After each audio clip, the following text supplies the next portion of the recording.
Hello everyone, welcome to officer Bitiya we discussing daily current affairs and analysis. तो शुरू करते हैं आज के डिस्कशन के साथ। देखते हैं आज कौन सा आर्टिकल्स इंपॉर्टेंट है from UPSC point of view. The first article is about new cyber crime law. तो बेसिकली जो पाकिस्तान गवर्नमेंट है उन्होंने एक नया साइबर क्राइम लॉ बनाया है। ये ऐसा लॉ है जो कि फॉल्स न्यूज़ को ट्रैक करने में हेल्प करेगा कि जो सोशल मीडिया है वहाँ पर अगर कोई भी रूमर न्यूज़ है जो कि फेक न्यूज़ होती है, जो सच्ची न्यूज़ नहीं होती, उसको वो ट्रैक करेगा। इससे ये भी कहा गया है कि जो मीडिया ग्रुप्स हैं और जो ऑपोजिशन है उन्होंने क्रिटिसाइज़ किया है, क्योंकि बोला है कि आप हमारा फ्रीडम ऑफ स्पीच छीन रहे हो कि अगर आप ट्रैक करने लगोगे तो हमारा तो फ्रीडम ऑफ स्पीच चला गया, क्योंकि हम तो मसाला न्यूज़ देते हैं। अब मसाला न्यूज़ होती है तो वो आधे से ज़्यादा झूठी ही होती है, that is not always true. तो अगर उसको ट्रैक करने लग गए तो हमारा जो फ्रीडम ऑफ एक्सप्रेशन है, हमारा जो अर्निंग का सोर्स है, वो भी ख़त्म होता यहाँ पर नज़र आ रहा है। तो इसलिए क्रिटिसिज्म भी उसका यहाँ पर दिख रहा था। ओवरव्यू देखते हैं। ऑब्वियसली ये फेक न्यूज़ को स्प्रेड करने में हेल्प करेगा या फिर कोई हार्मफुल कंटेंट है उसको भी ट्रैक करने में हेल्प करेगा। जो पाकिस्तान ह्यूमन राइट कमीशन है उन्होंने इस न्यू लॉ को अनडेमोक्रेटिक बताया है, क्योंकि उन्होंने कहा है कि ये अनडेमोक्रेटिक है। डेमोक्रेटिक मतलब जहाँ पर लोगों के पास वॉइस है, पीपल हैव देयर वॉइसेस। अगर आप उनकी वॉइस को सप्रेस कर रहे हो तो दैट मीन्स आप डेमोक्रेसी को अंडरमाइन कर रहे हो। इसलिए जो न्यू लॉ है ये लोगों को सप्रेस करेगा, और जो गवर्नमेंट है वो उनके पास पावर ज़्यादा आ जाएगी कि वो किसी भी सेक्शन को सप्रेस कर सकते हैं। लोगों का freedom of expression, freedom of speech यहाँ पर छीन रहे हैं। चेंजेस देखते हैं क्या चेंजेस हुए हैं इस पर्टिकुलर लॉ के अंदर। जो प्रेसिडेंशियल ऑर्डिनेंस है 2022, उसने prevention of electronic crimes ordinance निकाला है, जो कि मैक्सिमम सेंटेंस देता है। किस लिए? अगर किसी पर्टिकुलर पर्सन ने डिफेम हुआ है, पर्सन या इंस्टीट्यूट, तो उसको प्रिजनमेंट की सज़ा मिलेगी 3 to 5 years, एंड बाद में उनके पास ऑप्शन भी है कि वो बेल ना भी हो, depending upon the type of crime they have commit. जो फॉल्स न्यूज़ स्प्रेड कर रहे हैं उसको नॉन बेलिएबल ऑफेंस में कैटेगराइज किया गया है कि इस पर्टिकुलर ऑफेंस के लिए कोई बेल नहीं दी जाएगी और ये पनिशेबल होगा 6 months के लिए। जो अपोजिशन है, रूलिंग पार्टी है, उन्होंने भी इस चेंजेस को ड्रैकोनियन बताया है, उन्होंने भी इस चेंजेस को हार्मफुल बताया है कि बहुत ज़्यादा हार्मफुल है हमारी कंट्री के लिए। पहले एक अमेंडमेंट भी पास किया गया था जहाँ पर अथॉरिटीज़ को ज़्यादा पावर दिया गया था ताकि वो यूज़र्स के डाटा को एक्सेस कर सकें, लेकिन बाद में लोगों के अपोजिशन के बाद, जो पॉलिटिकल पार्टीज़ हैं अपोजिशन में, उनके बाद अपोजिशन के बाद ये बिल हटा दिया गया था। तो पाकिस्तान गवर्नमेंट ट्राई करती है कि हम लोगों का फ्रीडम ऑफ स्पीच ले सकें, बिकॉज चाहे वो कोई भी कंट्री हो, अगर वो डेमोक्रेटिक कंट्री है तो वहाँ पर we don't have any right to take freedom of speech and expression from the public. So this is why ये बहुत ज़्यादा इंपॉर्टेंट हो जाता है। नेशनल डिजिटल यूनिवर्सिटी, अब देखते हैं जो बजट है 2022-23, ये देखता है implementation of national education policy. ये हेल्प करता है डिसीजन को ताकि आप नेशनल डिजिटल यूनिवर्सिटी बना सको। इससे क्या होगा, क्योंकि हमारी कंट्री में यूथ बहुत ज़्यादा है तो, लेकिन जो एजुकेशनल इंस्टीट्यूशंस है वो बहुत ज़्यादा कम है। यहाँ पर डर्थ है एजुकेशनल इंस्टीट्यूशंस की, यहाँ पर क्वालिटी इंस्टीट्यूट्स नहीं है। तो जो डिजिटल यूनिवर्सिटी है ये एक्सेस प्रोवाइड करेगा high quality higher education system को, एंड ये सिर्फ एक लैंग्वेज में नहीं होगा, बहुत सारी लैंग्वेजेस में कराया जाएगा। एंड ये नेशनल एजुकेशन पॉलिसी 2020 के जो स्टैंडर्ड्स हैं, प्रोविजंस है, उसको कंप्लाई करेगा, उसी के अकॉर्डिंग ये पॉलिसी बनाई गई है। प्रोस्पेक्ट्स देखते हैं डिजिटल यूनिवर्सिटी के इंडिया में। जो इंडियन गवर्नमेंट है उन्होंने डिजिटल यूनिवर्सिटी बनाने की बात की है ताकि बच्चों को, स्टूडेंट्स को, सिर्फ इंडियन ही नहीं, जो फॉरेन के स्टूडेंट्स यहाँ पर पढ़ने आते हैं उनके लिए भी वर्ल्ड क्लास क्वालिटी एजुकेशन दिया जाए, ऑनलाइन लर्निंग प्रमोट हो काफ़ी सारे लैंग्वेजेस में। और जो गवर्नमेंट है वो भी एक्सपैंड करेगी अपना 1 क्लास 1 टीवी चैनल प्रोग्राम, जिस प्रोग्राम के अंडर ई विद्या स्कीम लाई जाएगी। ये भी जो बच्चे पेंडेमिक की वजह से, कोविड की वजह से स्कूल जाना बंद कर दिया, ड्रॉप आउट हो गया, उनकी जो लर्निंग लॉस हुआ है, जो उनका चैप्टर्स मिस हुए हैं, जो सिलेबस मिस हुआ है, उसको ये ई विद्या स्कीम में कवर करेंगे।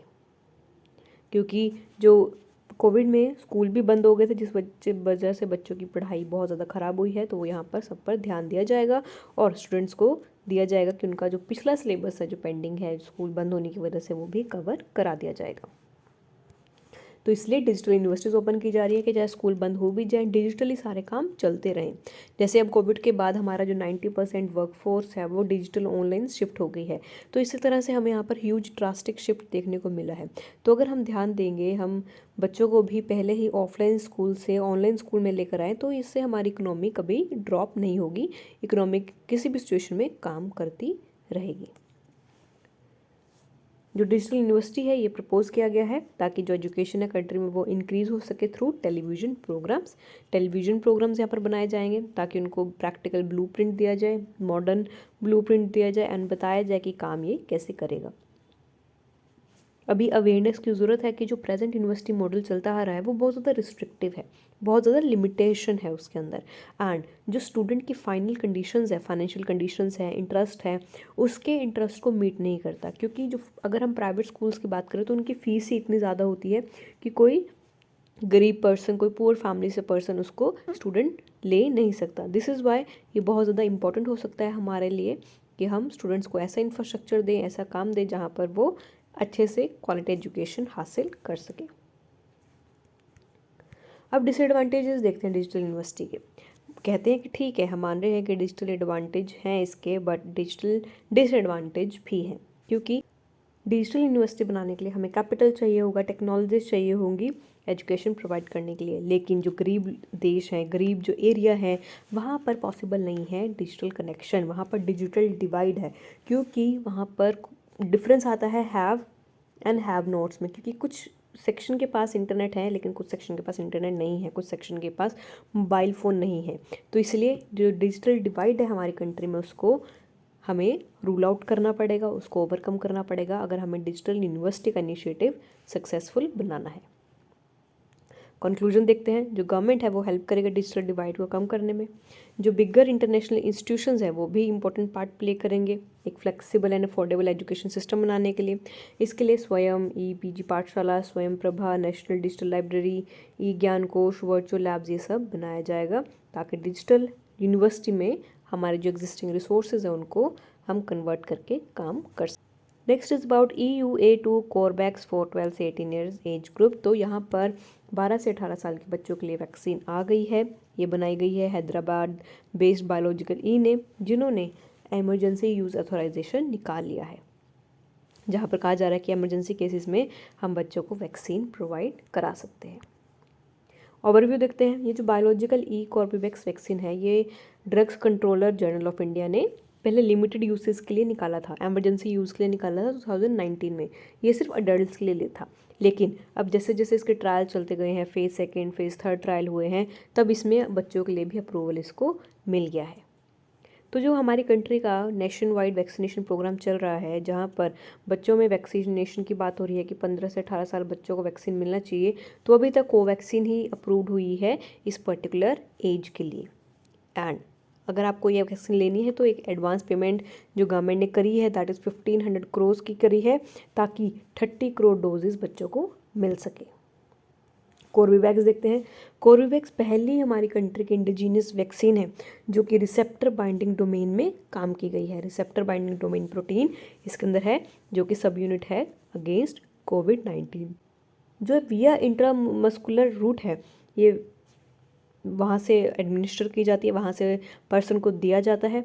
इसके लिए 2 डोसेस चाहिए होती हैं जिसमें 28 दिन का गैप होना चाहिए। एंड ये जो वैक्सीन है इसको टेम्परेचर में स्टोर करना है, that is 2 to 8 degree of Celsius.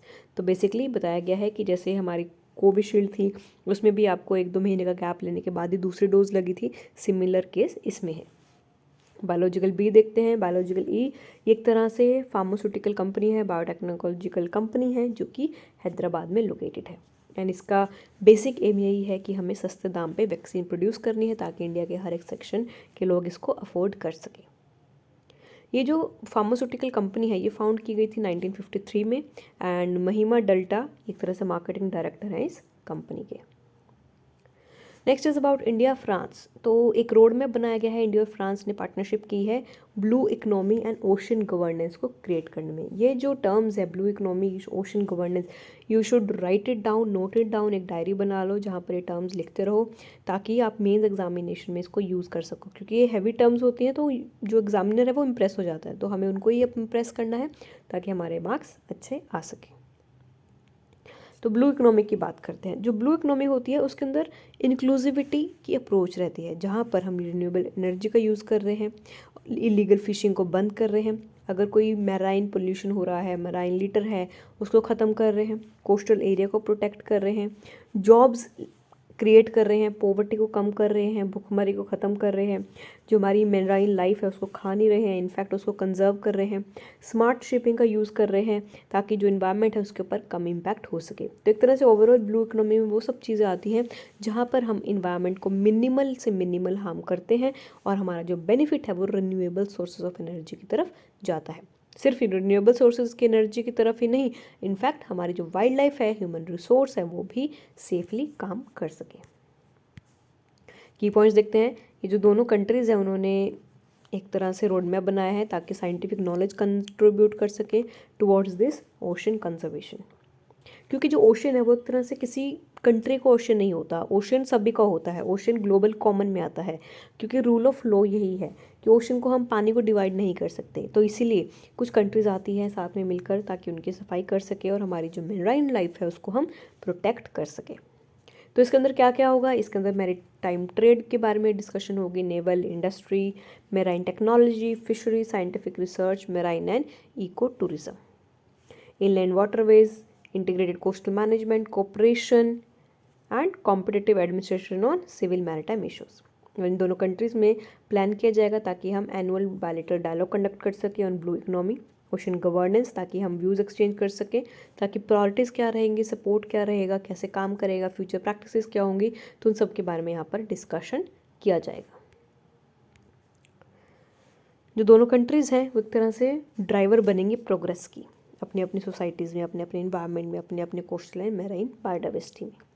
क्योंकि जो फिशरीज़ हैं वो बहुत ज़्यादा इंपॉर्टेंट है इकोनॉमिक सेक्टर के लिए, एंड यही फूड सिक्योरिटी में भी, लाइवलीहुड सिक्योरिटी में भी बहुत ज़्यादा इंपॉर्टेंट रोल प्ले करती है। क्योंकि जो कोस्टल पॉपुलेशंस हैं वो बेसिकली सी फूड पर ही डिपेंडेंट रहती है।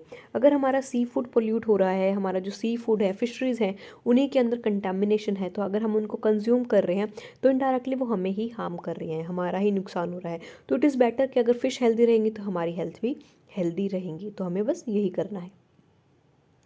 यहाँ पर वीज़ास भी दिए जा रहे हैं एंटरप्रेन्योर्स को ब्लू इकोनॉमी में, जहाँ पर इकोनॉमिक एक्टर्स हैं, जो टेक्नोपॉल्स हैं, बिजनेसेस हेड ऑर्गेनाइजेशंस हैं, मैरीटाइम क्लस्टर्स हैं डिफरेंट कंट्रीज़ के, वो क्रॉस इन्वेस्टमेंट्स करें। इसके अलावा वीज़ा दे एंटरप्रेन्योर्स को जो हमारी ब्लू इकोनॉमी को ड्राइव करने में हेल्प करें, ब्लू इकोनॉमी को सक्सेसफुल बनाएं। अब देखते हैं ब्लू इकोनॉमी होता क्या है। जो ये कंसेप्ट है ब्लू इकोनॉमी का, ये 2010 में आया था, 2010 में, एंड ये इंट्रोड्यूस किया गया था गंटर पॉली के द्वारा। एंड उनकी बुक थी जिनका नाम था the blue economy 10 years 100 innovations 100 million jobs.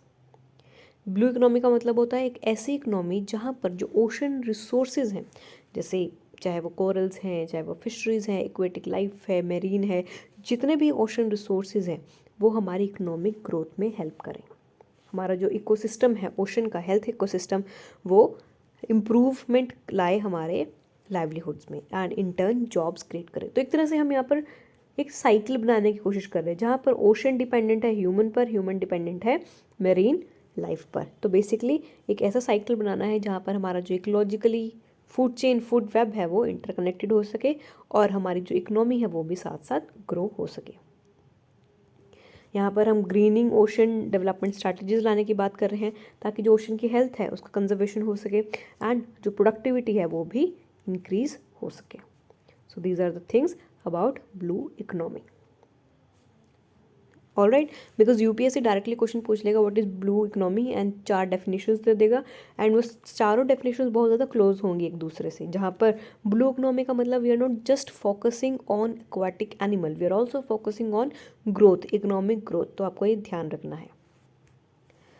Okay, so this is all about today session. अगर आपका कोई डाउट है you can always mention to us in the comment section and you can write us to us at info@officerbtr.com and soon we will have online classes जहाँ पर हम live पढ़ाएंगे and you can watch to us and also don't forget to like, share and subscribe to this video. So thank you and all the best for your preparation.